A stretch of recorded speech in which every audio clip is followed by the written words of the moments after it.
If you didn't pay for it, don't meddle.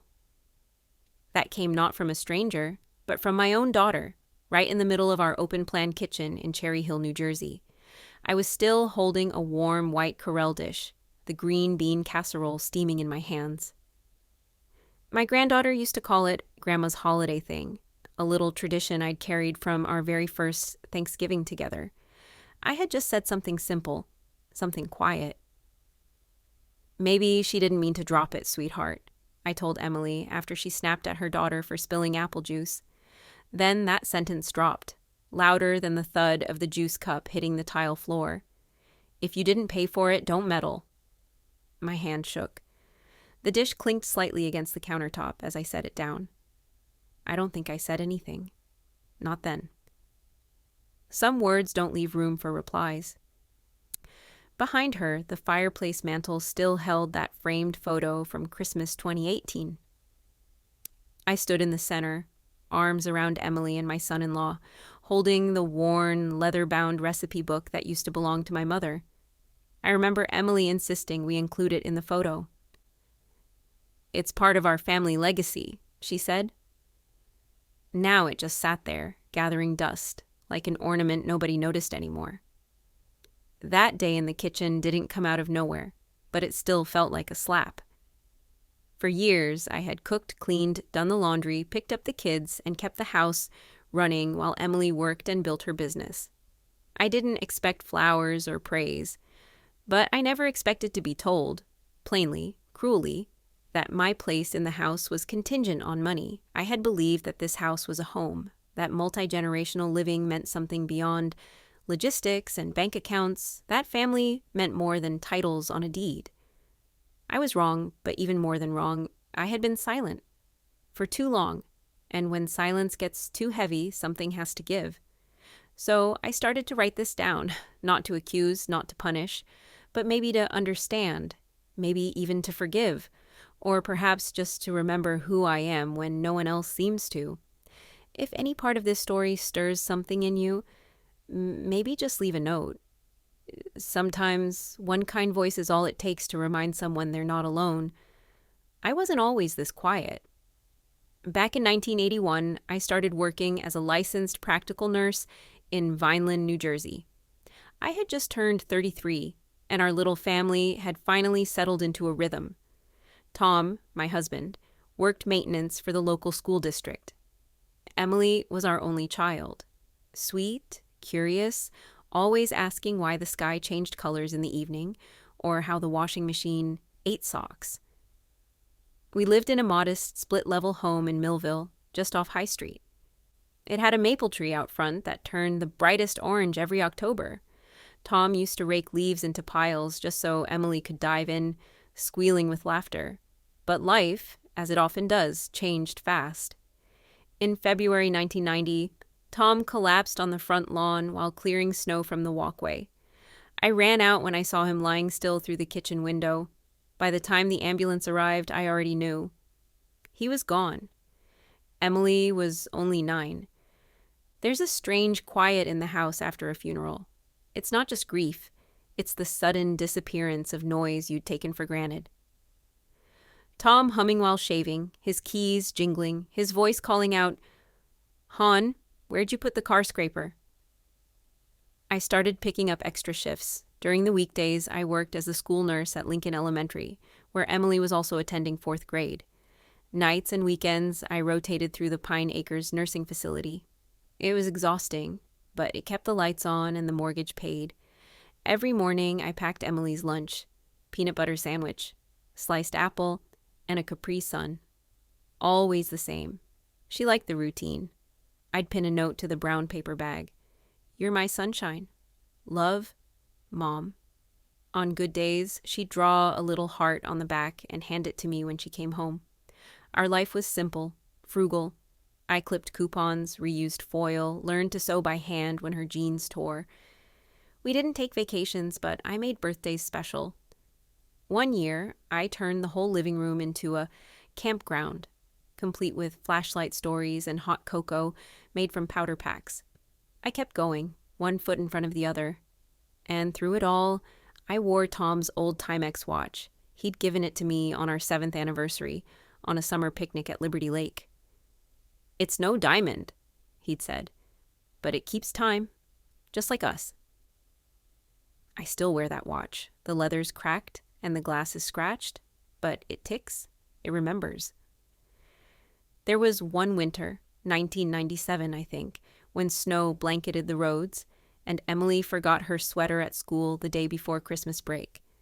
I drove my beat-up Chevy Lumina 12 miles in a snowstorm to drop off a red wool sweater I'd bought on layaway. She didn't see me, but I watched from the hallway window as the teacher handed it to her. She smiled and slipped it on right away. She looked warm. That was all I needed. In 2017, I slipped in the bathroom. It was early spring, March, I think. I had just finished brushing my teeth when my foot caught the edge of the bath mat. My wrist took the brunt of the fall. It was a clean break, the doctor said, but healing would take time. And time felt heavier when you lived alone. By then, I had already been retired for 5 years. The little house in Millville, where I'd raised Emily and watered the same patch of lawn for over 3 decades, was starting to feel too quiet. The stairs creaked more than they used to, and my knees didn't like them. The heater wheezed. The roof leaked every other year.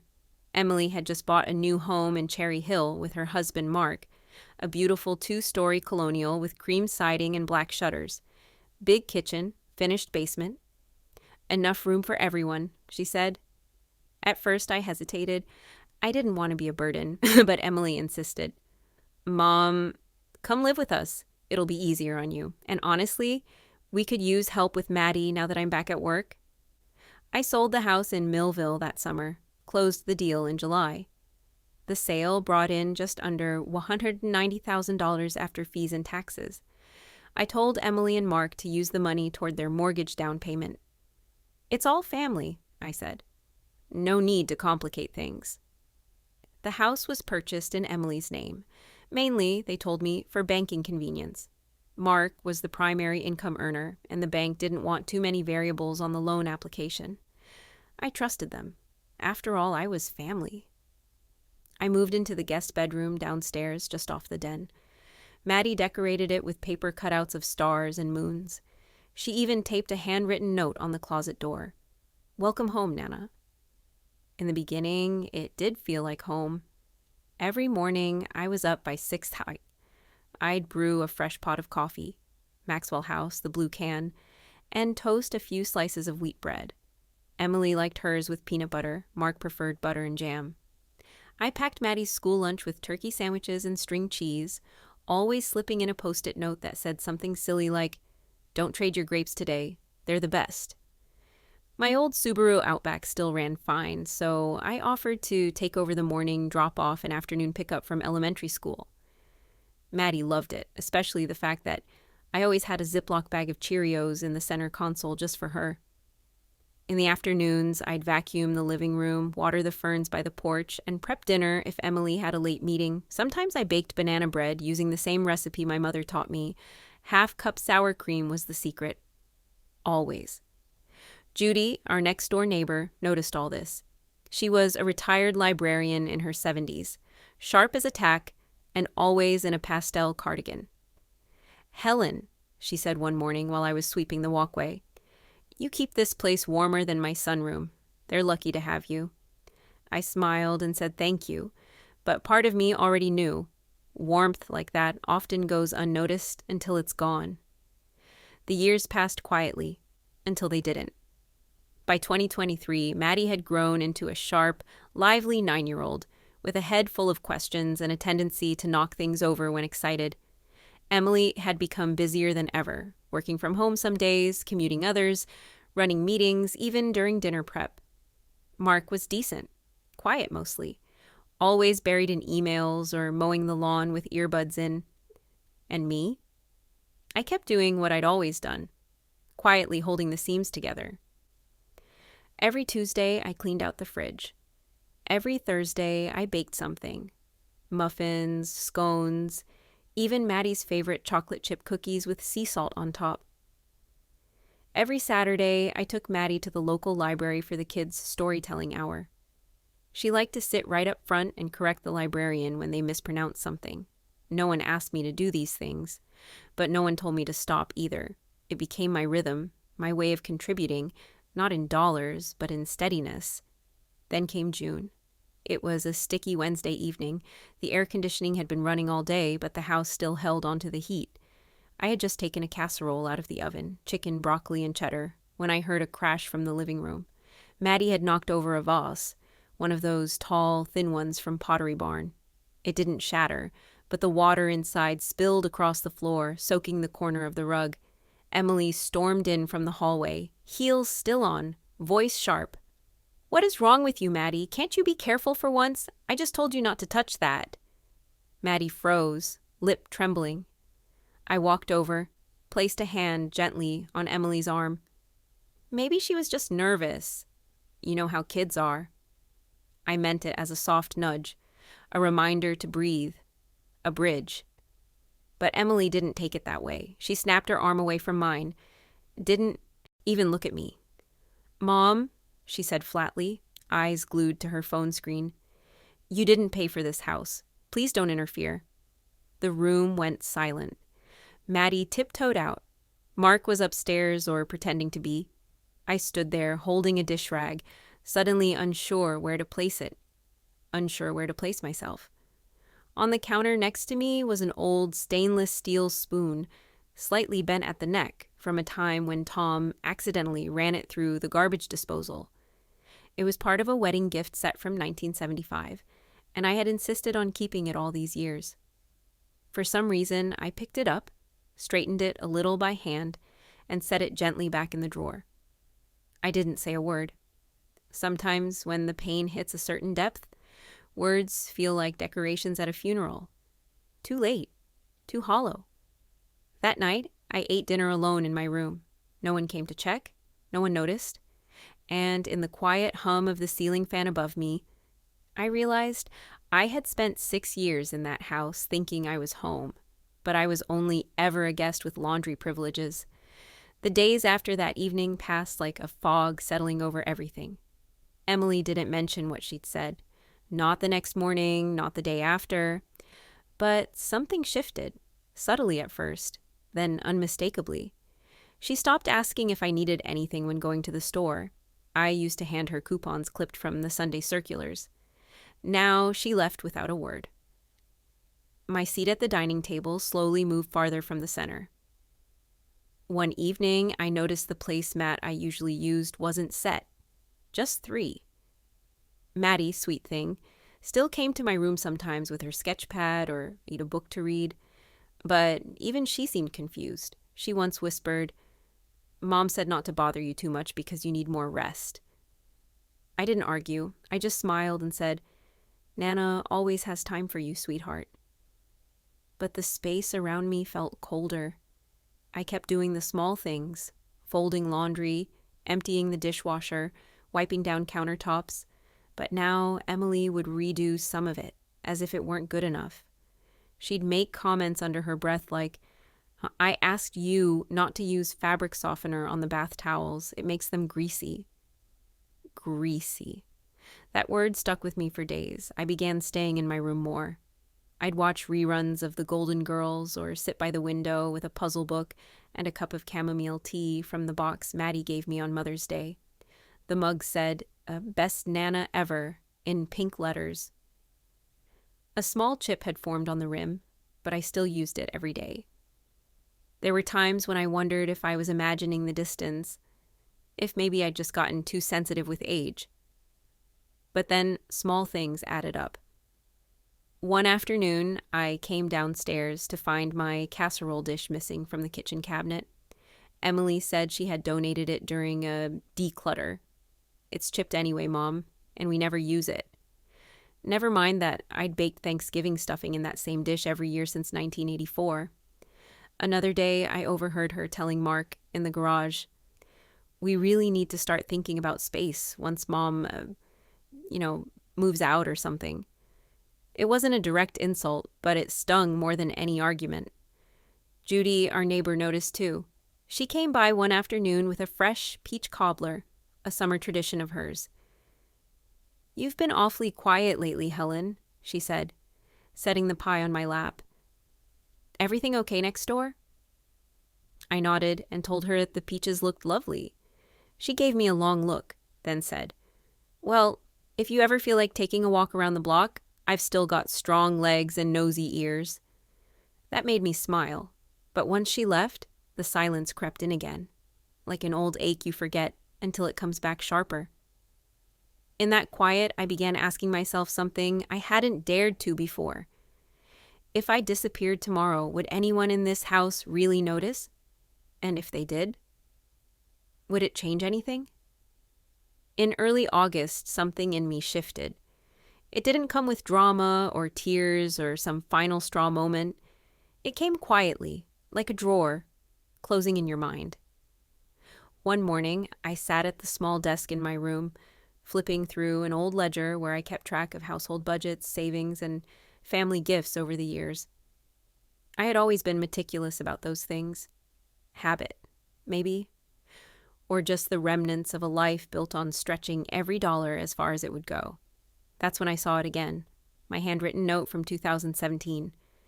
July home sale closed, transferred $189,400 to Emily's account. Just beneath it, I had written, "Not a loan, a gift, for family, for stability." I stared at the word gift for a long time. Back then, it felt like love. Now it looked like surrender. And still, I wasn't angry. I was just tired. I didn't want revenge. I didn't want to teach anyone a lesson. I just wanted to stop feeling invisible in a place I had helped build. That week, I called Michael Crossman, a local attorney I'd met years ago when he was still a teenager. His mother had once collapsed in the supermarket where I happened to be shopping. I helped stabilize her until paramedics arrived. Michael remembered me immediately. "You're the nurse from Vineland," he said. "Mrs. Bailey, right?" "I was," I told him. "Now I'm just Helen." He chuckled softly. "Well, Helen, how can I help?" I explained everything, gently, without bitterness, just facts, the house, the contribution, the lack of title, the sentence my daughter had spoken. Michael listened carefully. Then he said, "You may have more leverage than you think. Do you have documentation of the transfer?" I told him I did. Original bank statements, copies of closing documents, even the emails where Emily thanked me for making the house a reality. "We don't have to be aggressive," Michael said, "but we can be firm and quiet." That was exactly what I wanted. I asked him to draft a letter requesting an equitable share of the home's value based on my original contribution. No threats, no court summons, just a formal acknowledgement that I wasn't an afterthought. He agreed. "Let me handle it. You just take care of yourself for now." That night, I slept better than I had in months. I didn't tell Emily, not yet. Something in me needed to reclaim that decision privately, before it became another thing for her to twist. Instead, I kept moving through the house like I always had, folding towels, refilling the cookie jar, watering the porch plants. But inside, I was already somewhere else, somewhere where I wasn't just someone's mother or babysitter or afterthought. Somewhere I was still Helen, and I knew next time I left this house, it wouldn't be with hurt in my chest and questions in my hands. It would be with a suitcase and a plan. If you'd asked me then, I wouldn't have said things had gone bad. Not yet. They had simply thinned. The warmth had gone out of the house, like heat slowly leaking through old window panes in winter. And much like cold, it crept in places where you didn't expect to feel it. That September, when Maddie's school hosted its annual parent night, I naturally assumed I'd be attending. I'd gone with Emily the previous 2 years. I even kept Maddie company in the hallway while her class did presentations inside. This year, I put on my navy cardigan, dabbed on a little lipstick, and came downstairs right on time. Emily blinked when she saw me. "Oh, Mom, I didn't realize you were planning to come." I smiled. "Of course, it's our tradition." She shifted uncomfortably, glancing at her phone. "It's really just for parents this time. The school's doing things more formally. And I already RSVP'd. I stood there, hands gently clasped in front of me, as she walked out with Mark and Maddie. The door clicked shut. The silence after it felt like someone had turned the world to mute. Later that week, I realized I'd been removed from the family group chat. No more photos of Maddie's soccer games, no updates about weekend plans, just gone. When I asked, Emily said, "Oh, I must have hit something by accident. I'll add you back."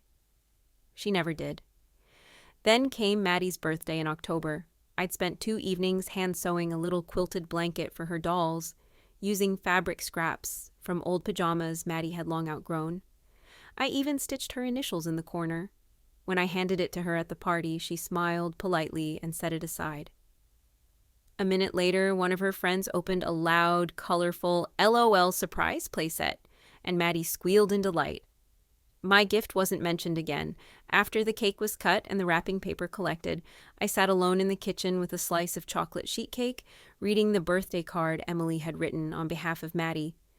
To Grandma Helen, thanks for coming. Helen, with 2 L's. She'd never spelled it wrong before, not once in 39 years. It was just a mistake, I told myself. But it stayed with me. That night, I sat in my room, holding the card, the edges soft from where my thumb kept brushing over the name. I stared at my tea mug with Maddie's photo, once bright, now faded, the ceramic chipped where it had been knocked against the sink last month. The frosted glass vase, where I used to place tulips every Easter, had been shoved behind the air purifier, out of sight. Even my rhythms had started to shift. No more cookies, no more library outings. Emily said they didn't want Maddie overtired, but the truth was simpler.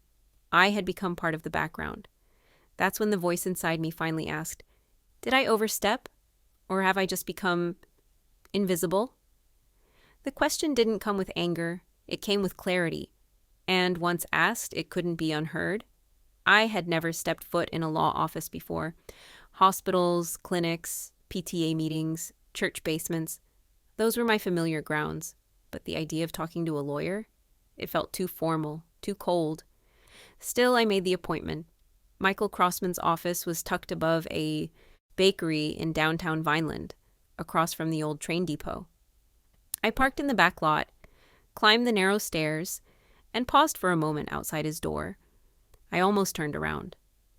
But then I remembered that night in 2017 when I signed over that transfer. It's all family, and how much trust I'd placed in people who now acted like I was invisible. I knocked once. "Come in," a warm voice answered. Michael stood up the moment he saw me. He was taller than I remembered, but his eyes were still the same, kind, steady, and quick to listen. "Mrs. Bailey," he said, shaking my hand. "It's been a long time." "Helen now," I replied. "I think I finally earned the right to drop the formality." He smiled and motioned for me to sit. The room was simple. A wood desk, framed degrees on the wall, a jar of peppermints by the window. Nothing intimidating. I handed him the folder I'd brought, copies of the wire transfer from 2017, the email confirmation from Emily, and my old ledger showing the home sale deposit. Michael flipped through them silently, nodding once or twice. Then he looked up. "You said the house is solely in your daughter's name?" "That's right. I trusted her. I didn't ask for co-ownership. Didn't think I needed to. But you contributed over $180,000. And it's documented. That's significant." He sat back, fingers steepled. "Helen, you have a case. You may be entitled to recover a substantial portion of that home's equity." I exhaled slowly. I hadn't realized I'd been holding my breath. "I'm not trying to sue my daughter," I said. "I don't want a courtroom. I just want to stop feeling like I don't matter. Like what I gave meant nothing." Michael nodded. "We won't be aggressive, but we'll be firm. We can start with a formal letter requesting voluntary settlement. If they ignore it or refuse, we have legal avenues." "Can we do this quietly?" I asked. "Absolutely." We spoke for another 30 minutes. He asked about the timeline, the home's current value, and whether I still lived there. I told him yes, but maybe not for much longer. At the end, he stood and handed me his card. You did the right thing by coming in. Too many people wait until it's too late to speak up. That night, I didn't tell anyone where I'd been. Emily thought I had gone to the pharmacy for arthritis cream. I let her believe it. I sat on the edge of my bed, that same Timex watch ticking softly on my wrist, and stared out the window as dusk fell over the neighborhood. I wasn't angry. Not yet. But something inside me had settled, like soil pressed down over new roots. This time, I wasn't going to disappear quietly. Thanksgiving had always been mine. Ever since Emily was little, I'd taken pride in making everything from scratch, stuffing with fresh sage, mashed potatoes, whipped until silky, and cranberry relish with just a hint of orange zest. The recipe came from my mother's yellowed index cards, the corners soft from decades of use. Even after I moved in with Emily, the tradition remained. It was the one day I felt like my presence was not just tolerated, but welcomed. That year in 2023, I started prepping 2 days early. I had already bought the cranberries and picked up navel oranges from the Sunday farmer's market. I had even found my old hand-crank nut grinder tucked behind the rice cooker in the lower cabinet and cleaned it thoroughly. On Tuesday evening, as I was rinsing the berries in the sink, Emily walked in, her hands full of Whole Foods paper bags. "What's all this?" she asked, glancing at the counter. "Just starting on the cranberry relish. I thought I'd do the stuffing early this year, too." She cut me off mid-sentence. "Oh, Mom, you didn't need to do that. We're doing catering this year." I blinked. "Catering?" "Yes, Whole Foods. It's easier. Less chaos, you know?" She tossed the bag onto the island and started unpacking ready-made pies and vacuum-sealed gravy packs. "Let's keep things modern." That phrase. I don't know why it felt like a slap, but it did. Let's keep things modern, as if I were a dusty relic from someone's basement, as if memory and effort had an expiration date. I said nothing. Just quietly put the cranberries back in the colander and rinsed them one more time, even though they were already clean. The next day, I stayed in my room. I didn't set the table. I didn't fold the napkins into turkeys like I usually did for Maddie. No one seemed to notice. Around noon, there was a knock on the back door. I opened it to find Judy, holding a small Tupperware dish covered in foil. "Made too much sweet potato casserole," she said. "Figured you might like a bit of the real stuff." She peered behind me, toward the kitchen. "Aren't you joining them this year?" I gave a small smile. "I'm resting this time." Judy didn't ask more. She simply nodded, squeezed my hand, and left. That evening, from the upstairs landing, I could hear laughter, the clatter of forks, Maddie squealing, about a game on her tablet. I sat on the edge of my bed with a TV tray, eating Judy's casserole and a slice of bread I toasted in the toaster oven earlier. I watched the ceiling fan spin slowly above me. Then I reached for the drawer in my nightstand. Inside was a single manila folder. It held a copy of the bank transfer from 2017, Michael Crossman's letterhead on legal stationery, and a list of local apartment options I'd started researching. I also took out a note card, thick, cream-colored, the kind that comes in boxes from Hallmark. I wrote, "Don't worry, I won't interfere anymore. Please let Maddie know I love her very much." I placed it on the kitchen counter the next morning before sunrise next to a ceramic turkey I had painted with Maddie 3 years prior at a craft fair. Then I rolled my navy blue Samsonite suitcase, the same one I'd used when Tom and I took our first and only trip to Florida, down the hall. And I left. I moved into a short-term rental the very same day, a modest one-bedroom on the second floor of a converted Victorian near Vineland's town square.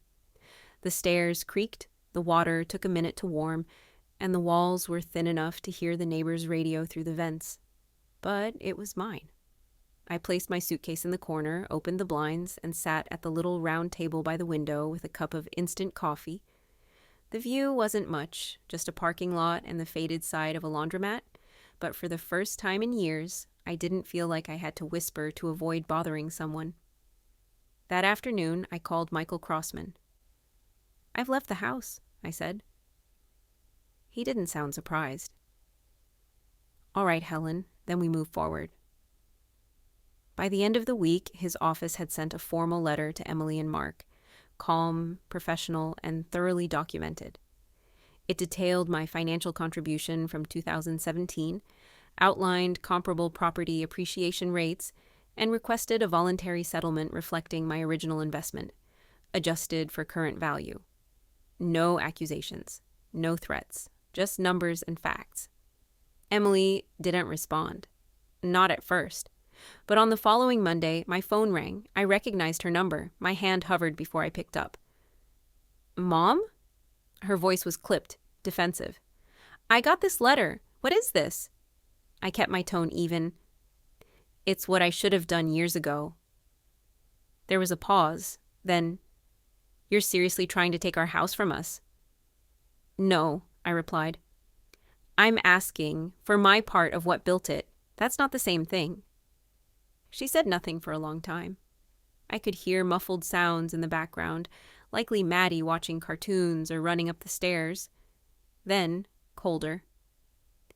You're unbelievable. You always guilt people into things, and now you're turning into someone I don't even recognize. I wanted to cry. Not because of the words, but because she sounded so certain. Like everything I'd done was a manipulation. Like love had been some long con. But I stayed steady. Maybe you never saw me clearly to begin with. I hung up. It took another 3 weeks of silence before her attorney finally responded to Michael. They wanted to negotiate. The equity in the home had grown substantially since 2017, and based on my documented $189,400 contribution, I was now entitled to nearly $270,000 under fair market terms. We settled in mediation, quietly. Without drama? I agreed to waive any future claims in exchange for the lump sum. Michael handled the paperwork. I signed it without a single comment. Emily didn't attend the final session. She sent a junior associate in her place.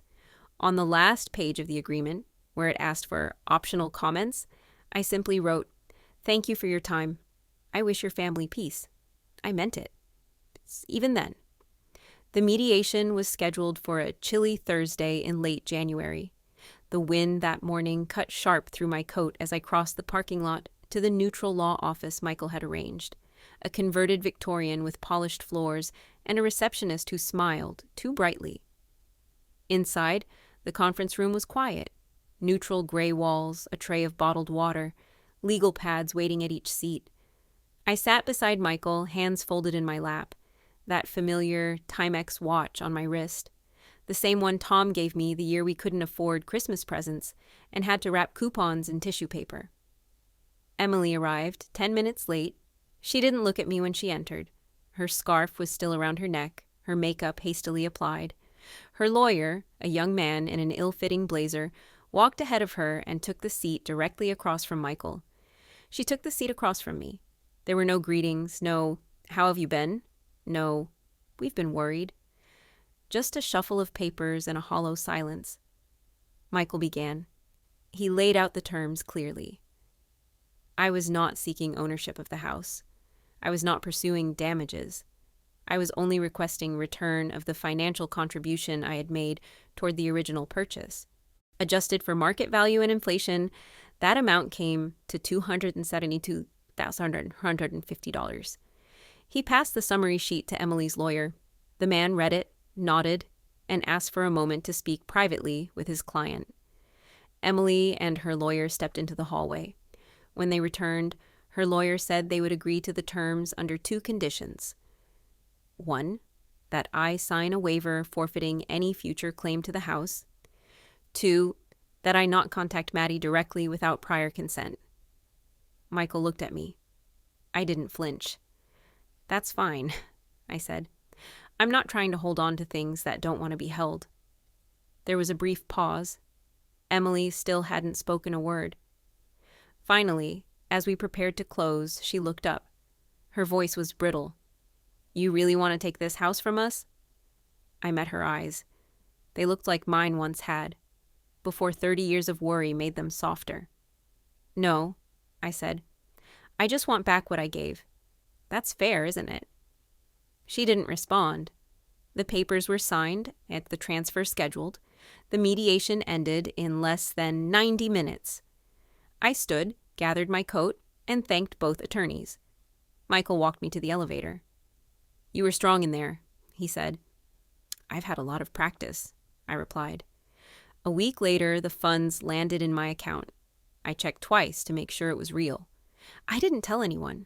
Not Judy, not Maddie, not even the bank clerk who asked if I wanted a financial advisor referral. I left the branch, walked 2 blocks to the small cafe by the train station, and ordered a slice of banana cream pie and a cup of black coffee. And while I sat at the window, watching the early February sun try to melt the frost on the sidewalk, I composed a short email to Emily. No anger, no attachment. Just one sentence. "I still hope your daughter remembers my pancakes." I closed the laptop. And that was that. In March 2024, I moved into a ground floor apartment in a senior living complex on the edge of Vineland. The unit was small, just 2 rooms and a galley kitchen, but it had everything I needed. The walls were painted a soft cream, the windows faced east, and in the mornings, sunlight pooled on the living room rug like honey. Outside, there was a shared garden with benches and a wide path lined with yellow daisies and purple coneflowers, just beginning to bloom as winter loosened its grip. Most afternoons, I sit near the window with a bottle of peach Snapple, my reading glasses perched on the tip of my nose, and write in a spiral-bound notebook I picked up at the pharmacy down the street. I've titled it Things I Never Said Out Loud. It's not a revenge piece, not a memoir for publication. Just memories. Scattered, stubborn, sacred. Stories of the hospital nights, the lunchbox notes, the sound of Tom's boots on the porch in January. I write about the time Emily fell off her bike and refused to cry until I hugged her. I write about Maddie's laugh the first time she saw snow. I write because silence had once swallowed me whole. I don't want to live there again. A few weeks after I moved in, I met with the principal of Lincoln Elementary, the school where I worked for over 20 years. She still remembered me. "Mrs. Bailey," she said, "you're a legend in our nurse's office." I laughed. Well, legends need something to do with the rest of their days. I handed her a folder with paperwork to establish the Helen Bailey Scholarship, a small fund for students facing difficult home lives or financial hardship. It wasn't much, just the interest off part of my settlement. But it felt right. "Make sure the recipients know," I told her. "This isn't charity, it's a reminder that someone sees them." She promised they would. Now, my days are quieter, but not hollow. On Mondays, I join a book circle in the community room. On Fridays, I bake banana muffins and trade them for stories with the lady next door, who used to work in a Chicago bakery. Sometimes I call Judy just to hear her laugh. She still teases me about my crossword obsession. I haven't spoken to Emily since mediation. Maddie sent a postcard once. Just a drawing of a dog wearing sunglasses, no message. I keep it taped to the fridge. Maybe that's enough for now. Because here's what I've learned. Some silences are louder than any words, and some goodbyes are really a beginning. If someone you know ever felt unseen, unheard, maybe share this. A small story can sometimes carry a quiet truth.